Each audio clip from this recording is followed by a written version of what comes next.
Sir Robert Chiltern. Is Mr. Trafford in his room? Yes, Sir Robert. Sir Robert Chiltern puts what he has written into an envelope, which he then carefully closes. Tell him to have this sent off in cipher at once. There must not be a moment's delay. Yes, Sir Robert. Oh, just give that back to me again. Write something on the envelope. Mason then goes out with the letter. She must have had some curious hold over Baron Arnheim. I wonder what it was. Lord Goring smiling. I wonder. I will fight her to the death, as long as my wife knows nothing. Oh, fight in any case. In case. If my wife found out, there would be little left to fight for. Well, as soon as I hear from Vienna, I shall let you know the result. It is a chance, just a chance, but I believe in it. And as I fought the age with its own weapons, I will fight her with her weapons. It is only fair. And she looks like a woman with a past, doesn't she? Most pretty women do. But there is fashion in past, just as there is fashion in frocks. Perhaps Mrs. Teverley's past is merely a slightly décolleté one, and they're excessively popular nowadays. Besides, my dear Robert, I should not build too high hopes on frightening Mrs. Teverley. I should not fancy Mrs. Teverley as a woman who would easily be frightened. She has survived all her creditors, and she shows wonderful presence of mind. Oh, I live on hopes now. I clutch at every chance. I feel like a man on a ship that is sinking. The water is round my feet, and the very air is bitter with storm. Hush! I hear my wife's voice. Enter Lady Chiltern in walking dress. Good afternoon, Lord Goring. Good afternoon, Lady Chiltern. Have you been in the park? No, I have just come from the Women's Liberty Association, where, by the way, Robert, your name was received with loud applause, and now I have come to have my tea. To Lord Goring, you will wait and have some tea, won't you? I'll wait for a short time, thanks. I will be back in a moment. I am only going to take my hat off. Oh, please don't. It is so pretty. One of the prettiest hats I ever saw. I hope the Women's Liberal Association received it with loud applause.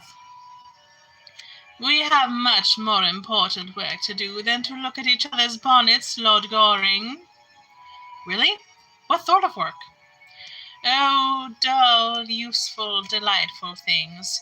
Factory acts, female inspectors, the 8 Hours Bill, the parliamentary franchise, everything, in fact, that you would find thoroughly uninteresting. And never bonnets? Never bonnets, never. Lady Chiltern goes out through the door leading to her boudoir. You have been a good friend to me, Arthur, a thoroughly good friend. I don't know that I have been able to do much for you, Robert, as yet. In fact, I have not been able to do anything for you as far as I can see. I am thoroughly disappointed with myself. You have enabled me to tell you the truth. That is something. The truth has always stifled me. Ah, the truth is a thing I get rid of as soon as possible. Bad habit, by the way. Makes one very unpopular at the club with the other members. They call it being conceited. Perhaps it is. I would to God that I had been able to tell the truth, to live the truth. Ah, that is the great thing in life, to live the truth. I'll see you again soon, Arthur, shan't I? Whenever you like. I'm going to look in at the bachelor's ball tonight, unless I find something better to do. But I'll come back round tomorrow morning. If you should want me tonight by any chance, Send round a note to Curzon Street." "Thank you." As he reaches the door, Lady Chiltern enters from her boudoir. "You're not going, Robert?" "I have some letters to write, dear." "You work too hard, Robert. You seem never to think of yourself, and you are looking tired." "It is nothing, dear, nothing." He kisses her and goes out. Lady Chiltern to Lord Goring. "Do sit down.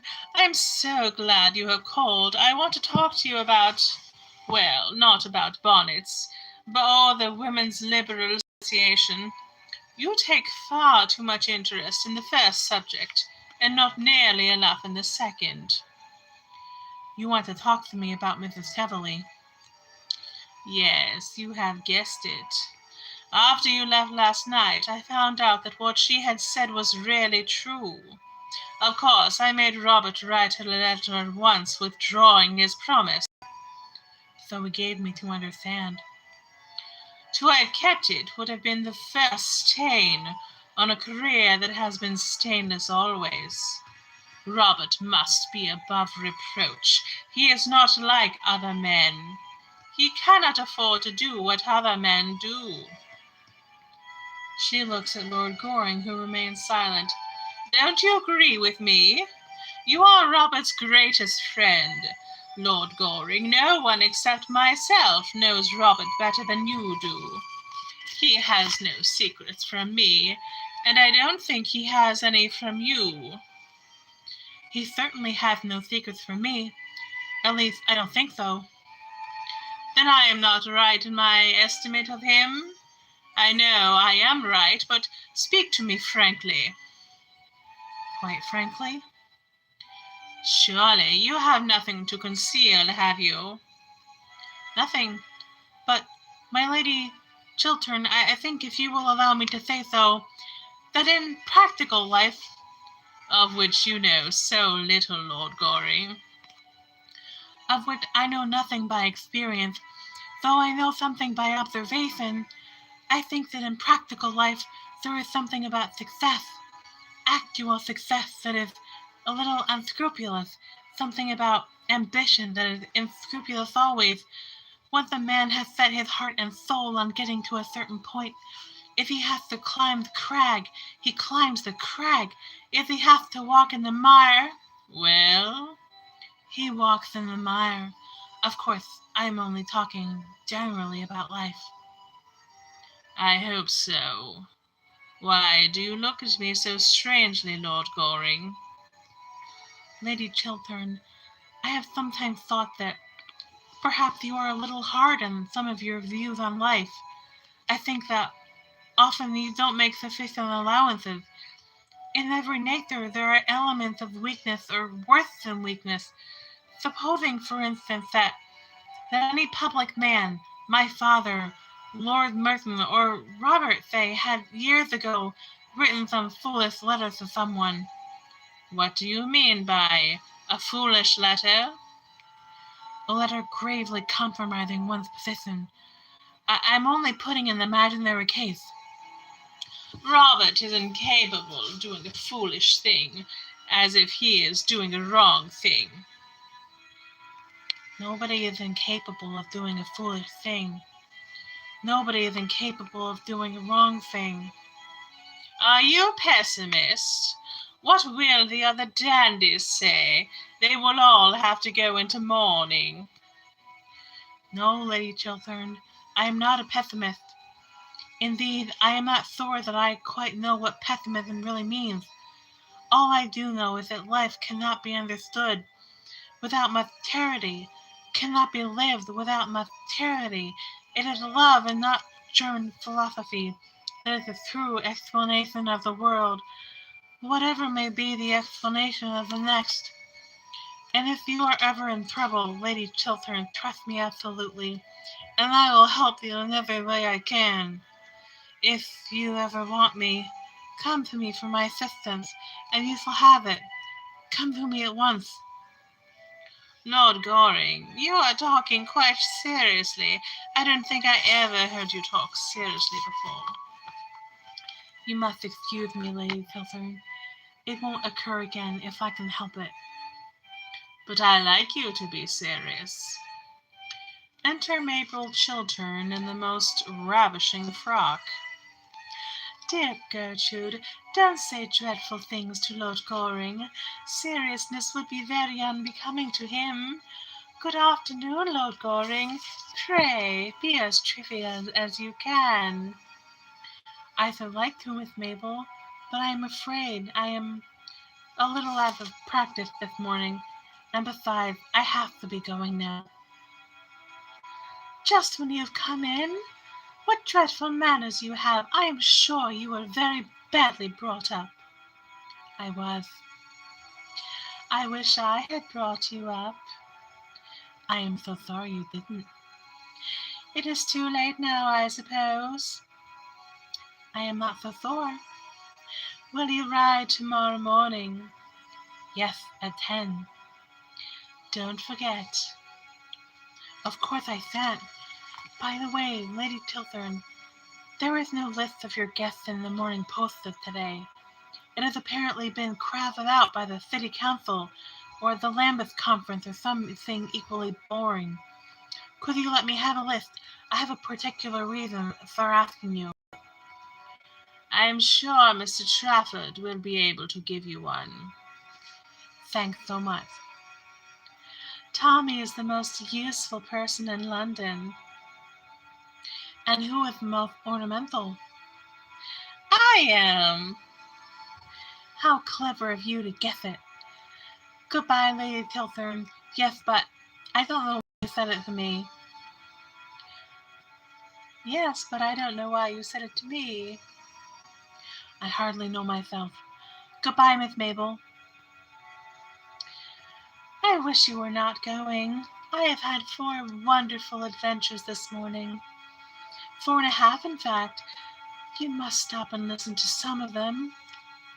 How very selfish of you to have 4.5. There won't be any left for me. I don't want you to have any. They would not be good for you. That is the first unkind thing you have ever said to me. How charmingly you said it. 10 tomorrow. Sharp. Quite sharp. But don't bring Mrs. Trafford. Of course I shan't bring Tommy Trafford. Tommy Trafford is in great disgrace. I am delighted to hear it. Gertrude, I wish you would speak to Tommy. Gertrude, I wish you would speak to Tommy Trafford. What has poor Mr. Trafford done this time? Robert says he is the best secretary he has ever had. Well, Tommy has proposed to me again. Tommy really does nothing but propose to me. He proposed to me last night in the music room, while I was quite unprotected, as there was an elaborate trio going on. I didn't dare to make the smallest repartee, I need hardly tell you. If I had, it would have stopped the music at once. Musical people are so absurdly unreasonable. They always want one to be perfectly dumb at the very moment when one is longing to be absolutely deaf. Then he proposed to me in broad daylight this morning, in front of that dreadful statue of Achilles. Really, the things that go on in front of that work of art are quite appalling. The police should interfere.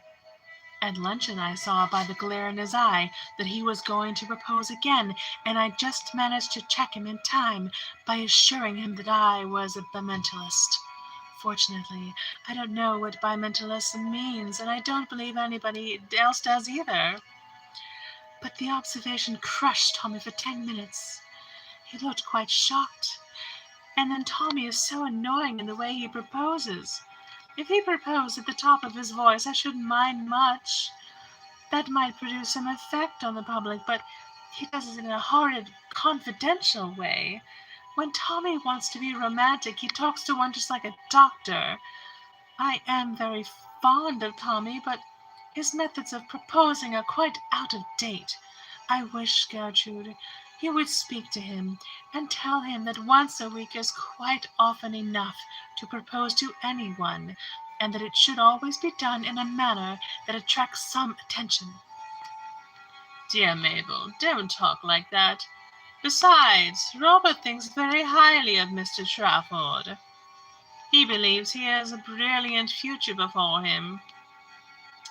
"Oh, I wouldn't marry a man with a future before him for anything under the sun." "Mabel!" "I know, dear, you married a man with a future, didn't you? But then Robert was a genius, and you have a noble, self-sacrificing character. You can stand geniuses, and I have no character at all. And Robert is the only genius I could ever bear. As a rule, I think they are quite impossible. Geniuses talk so much, don't they? Such a bad habit. And they are always thinking about themselves when I want them to be thinking about me. I must go round now and rehearse at Lady Basildon's. You remember, we are having tableau, don't you? The triumph of something. I don't know what. I hope it will be a triumph of me.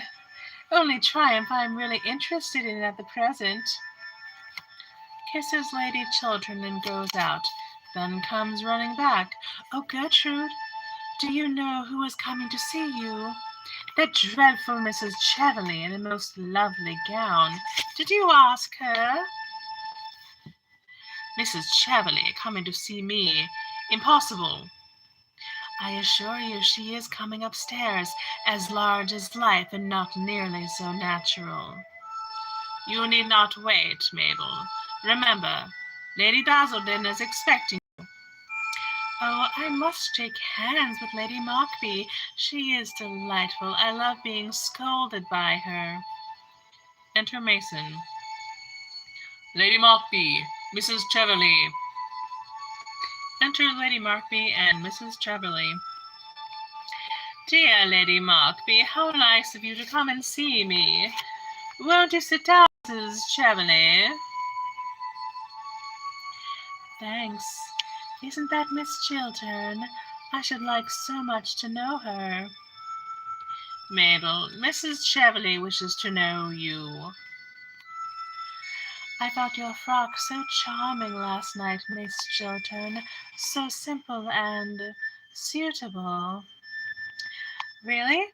I must tell my dressmaker. It will be such a surprise to her.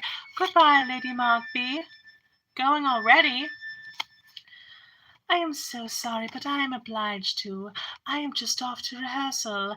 I have got to stand on my head in some tableau." "On your head, child? Oh, I hope not. I believe it is most unhealthy." "But it is for an excellent charity, in aid of the undeserving, the only people I am really interested in. I am the secretary, and Tommy is the treasurer." "And what is Lord Goring?" "Oh, Lord Goring is president." "The post should suit him admirably, unless he has deteriorated since I knew him first." "You are remarkably modern, Mabel. A little too modern, perhaps. Nothing is so dangerous as being too modern. One is apt to grow old-fashioned quite suddenly. I have known many instances of it." "What a dreadful prospect!" "Ah, my dear, you need not be nervous. You will always be as pretty as possible. That is the best fashion there is, and the only fashion that England succeeds in setting." "Thank you so much, Lady Markby. For England and myself." Goes out. "Dear Gertrude, we just called to know if Mrs. Cheveley's diamond brooch has been found." "Here?" "Yes. I missed it when I got back to Claridge's, and I thought I might possibly have dropped it here." "I have heard nothing about it, but I will send for the butler and ask." Oh, pray don't trouble, Lady Chiltern. I dare say I lost it at the opera before we came on here. Ah, yes, I suppose it must have been at the opera. The fact is, we all scramble and jostle so much nowadays that I wonder we have anything at all left on us at the end of an evening.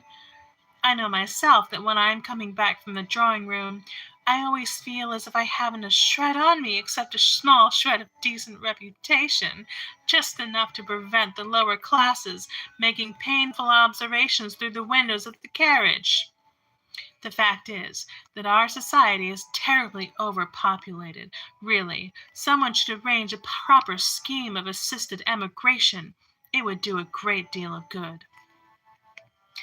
I quite agree with you, Lady Markby. It is nearly 6 years since I have been in London for the season, and I must say society has become dreadfully mixed. One sees the oddest people everywhere. That is quite true, dear, but one needn't know them. I'm sure I don't know half the people who come to my house. Indeed, from all I hear, I shouldn't like to. Enter Mason. What sort of brooch was it that you lost, Mrs. Cheveley? A diamond snake brooch with a ruby, a rather large ruby. I thought you said there was a sapphire on the head, dear. No, Lady Markby, a ruby. And very becoming, I'm sure. And very becoming, I'm sure. Has a ruby and a diamond brooch been found in any of the rooms this morning, Mason? No, my lady. It really is of no consequence, Lady Chiltern. I am so sorry to have put you to any inconvenience. Oh, it has been no inconvenience. That will do, Mason. You can bring tea. Well, I must say it is most annoying to lose anything. I remember once years ago losing in the pump room an exceedingly handsome cameo bracelet that Sir John had given me. I don't think he has ever given me anything since, I am sorry to say. He has sadly degenerated. Really, this horrid House of Commons quite ruins our husbands for us. I think the lower house by far the greatest blow to a happy married life that there has been since that terrible thing called the higher education of women was invented. Ah, it is heresy to say that in this house, Lady Markby. Robert is a great champion of the higher education of women, and so, I'm afraid, am I. The higher education of men is what I should like to see. Men need it so sadly. They do, dear, but I am afraid such a scheme would be quite unpractical. I don't think man has much capacity for development. He has got as far as he can. He has got as far as he can, and that's not far, is it?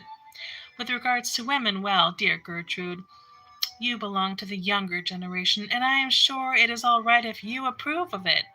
In my time, of course, we were taught not to understand anything. That was the old system, and wonderfully interesting it was. I assure you that the amount of things I and my poor dear sister were taught not to understand was quite extraordinary. But modern women understand everything, I am told. Except their husbands. That is the one thing the modern woman never understands. And a very good thing too, dear, I dare say. It might break up many a happy home if they did. Not yours, I need hardly say it, Gertrude. You have married a pattern husband. I wish I could say as much for myself. But since Sir John is taking to attending the debates regularly, which he never used to do in the good old days, his language has become quite impossible. He always seems to think that he is addressing the House, and consequently, whenever he discusses the state of the agricultural labourer or the Welsh Church or something quite improper of that kind, I am obliged to send all the servants out of the room. It is not pleasant to see one's own butler, who has been with one for 23 years, actually blushing at the sideboard, and the footmen making contortions in corners like persons in circuses, I assure you. My life will be quite ruined unless they send John at once to the upper house. He won't take any interest in politics then, will he?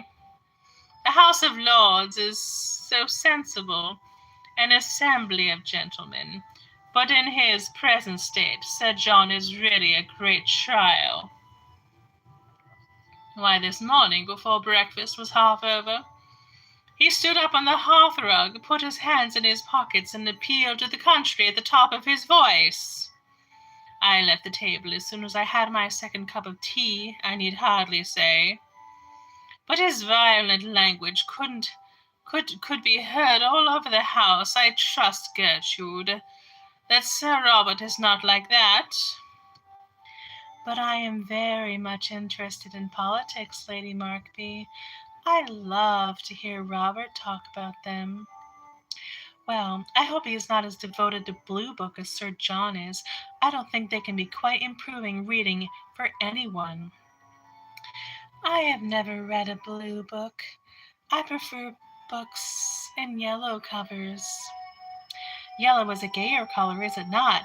I used to wear yellow a good deal in my early days, and would do so now if Sir John was not so painfully personal in his observations, and a man on the question of dress is always ridiculous, is he not? Oh no, I think men are the only authorities on dress. Really?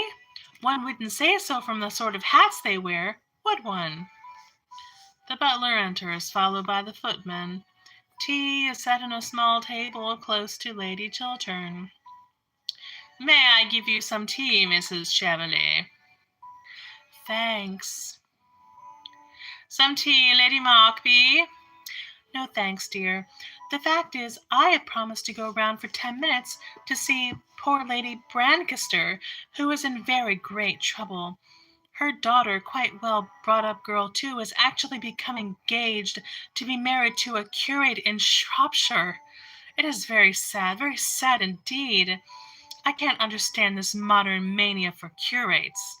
In my time we girls saw them, of course, running about the place like rabbits, but we never took any notice of them, I need hardly say. But I am told that nowadays country society is quite honeycombed with them. I think it is most irreligious. And then the eldest son has quarrelled with his father, and it is said that when they meet at the club, Lord Brancaster always hides himself behind the money article in the Times. However, I believe that is quite a common occurrence nowadays, and that they have to take in extra copies of the Times at all the clubs in St. James's Street. There are so many sons who won't have anything to do with their fathers, and so many fathers that won't speak to their sons. I think myself it is all very much to be regretted. So do I. Fathers have so much to learn from their sons nowadays. Really, dear? What? The art of living, the only really fine art we have produced in modern times. I am afraid Lord Brancaster knew a great deal about that, more than his poor wife ever did. You know Lady Brancaster, don't you, dear? Just slightly. She was staying at Langton last autumn when we were there. Well, like all stout women, she looks at the very picture of happiness, and no doubt you noticed. But there are many tragedies in her family, besides this affair of the curate. Her own sister, Mrs. Jekyll, had a most unhappy life through no fault of her own, I am sorry to say. She ultimately was so broken-hearted that she went into a convent, or onto the operatic stage, I forget which. No, I think it was decorative art needlework that she took up. I know she had lost all sense of pleasure in life. And now, Gertrude, if you will allow me, I shall leave Mrs. Cheverley in your charge, and call back for her in a quarter of an hour. Or perhaps, dear Mrs. Cheverley, you wouldn't mind waiting in the carriage while I am with Lady Brancaster. As I intend it to be a visit of condolence, I shan't stay long. I don't mind waiting in the carriage at all, provided there is somebody to look at one. Well, I hear the curate is always prowling about the house. I'm afraid I am not fond of girl friends. Oh, I hope Mrs. Cheveley will stay here a little. I should like to have a few minutes' conversation with her. How very kind of you, Lady Chiltern. Believe me, nothing would give me greater pleasure. Ah, no doubt you have both had many pleasant reminiscences of your school days to talk together. Ah, no doubt you both have many pleasant reminiscences of your school days to talk over together. Goodbye, dear Gertrude. Shall I see you at Lady Bonner's tonight? She has discovered a wonderful new genius. He does nothing at all, I believe. That is a great comfort, is it not? Robert and I are dining at home by ourselves tonight, and I don't think I shall go anywhere afterwards. Robert, of course, will not be in the house, but there is nothing interesting on. Dining at home by yourselves, is that quite prudent? I forgot your husband is an exception. Mine is the general rule, and nothing ages a woman so rapidly as having married the general rule. And exit Lady Markby. Wonderful woman, Lady Markby, isn't she? Talks more and says less than anybody I ever met. She is made to be a public speaker, much more so than her husband, though he is a typical Englishman, always dull and usually violent. Lady Chiltern makes no answer, but remains standing. There is a pause. Then the eyes of the two women meet. Lady Chiltern looks stern and pale. Mrs. Cheveley seems rather amused. Mrs. Cheveley, I think it is right to tell you quite frankly that had I known who you really were, I should not have invited you to my house last night. Really? I could not have done so. I see that after all these years you have not changed a bit, Gertrude. I never change. Then life has taught you nothing.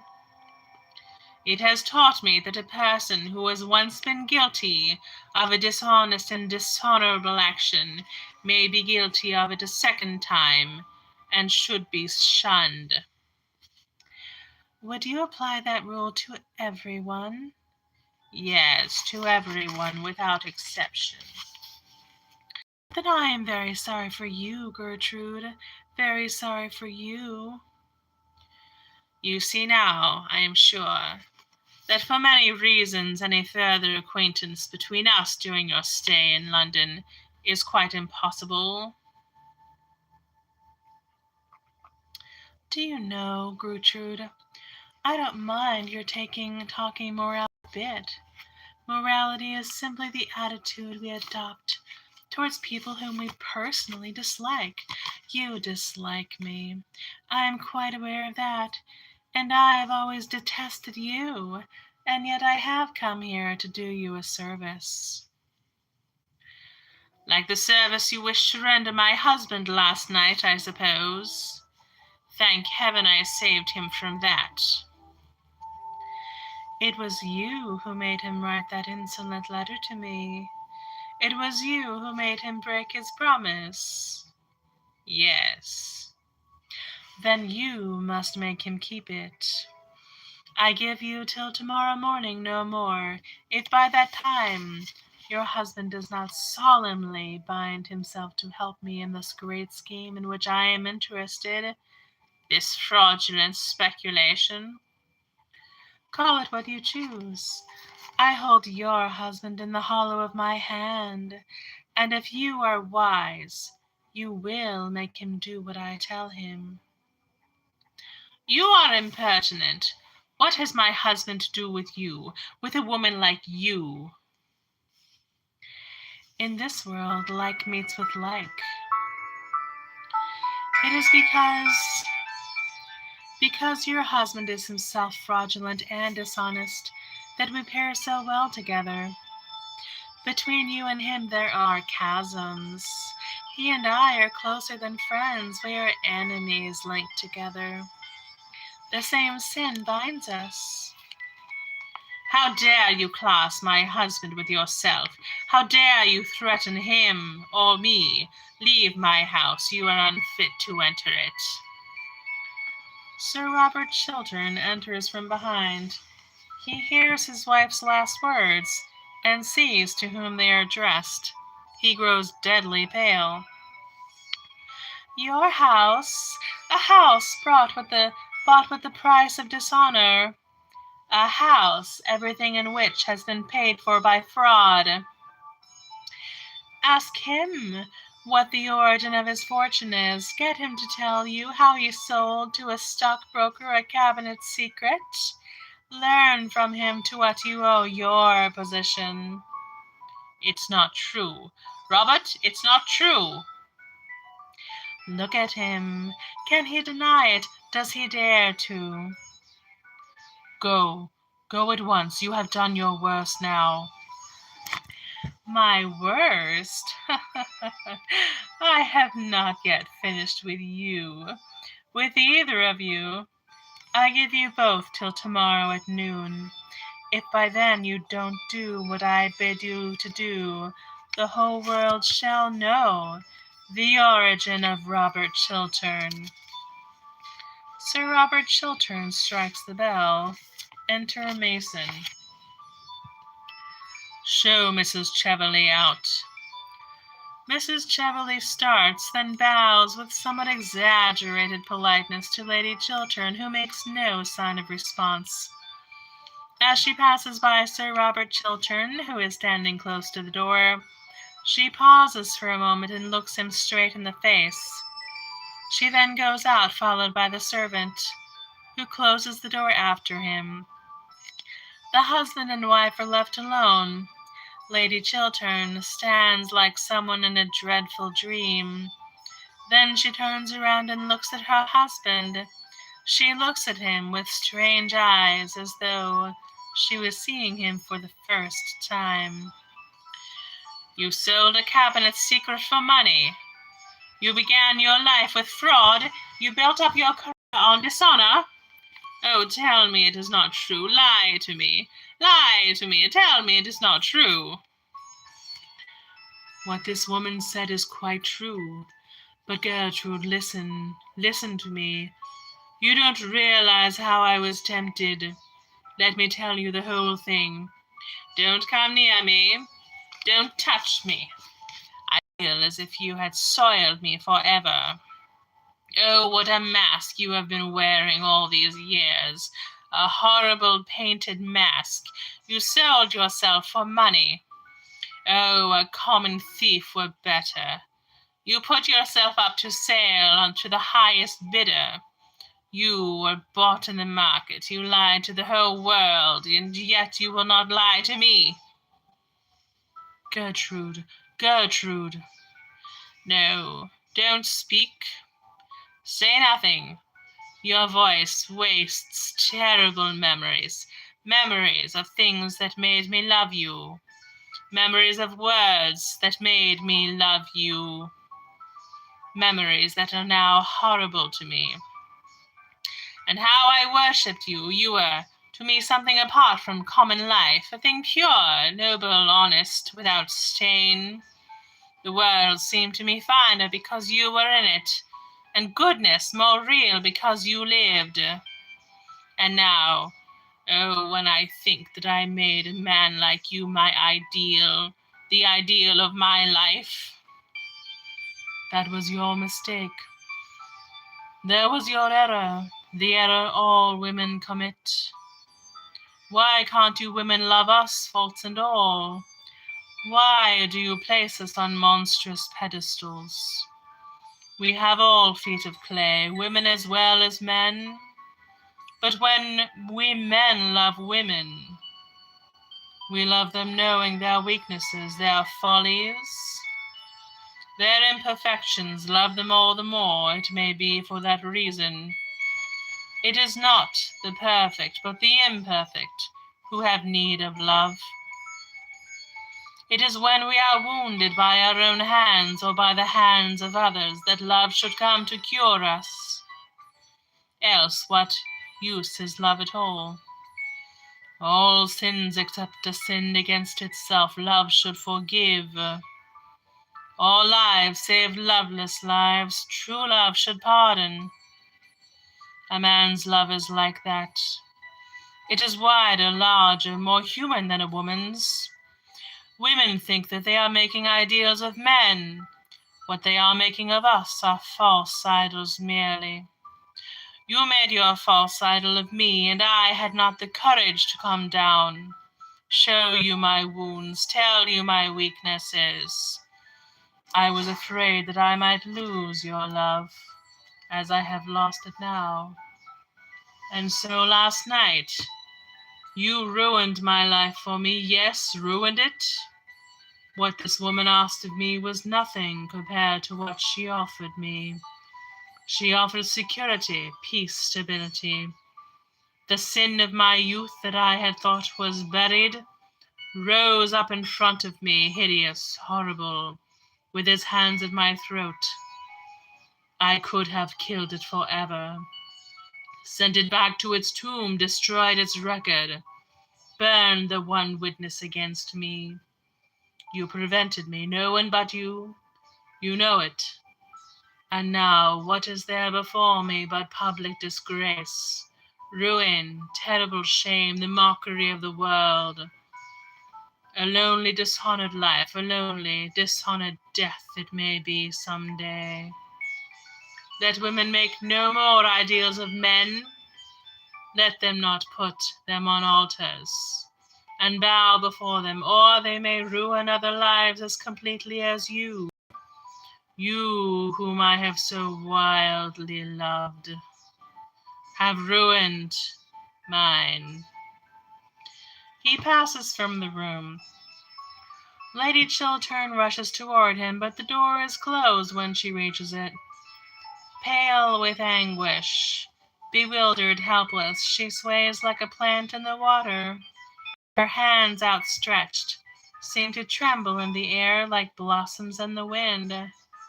Then she flings herself down beside a sofa and buries her face. Her sobs are like the sobs of a child. Act drop.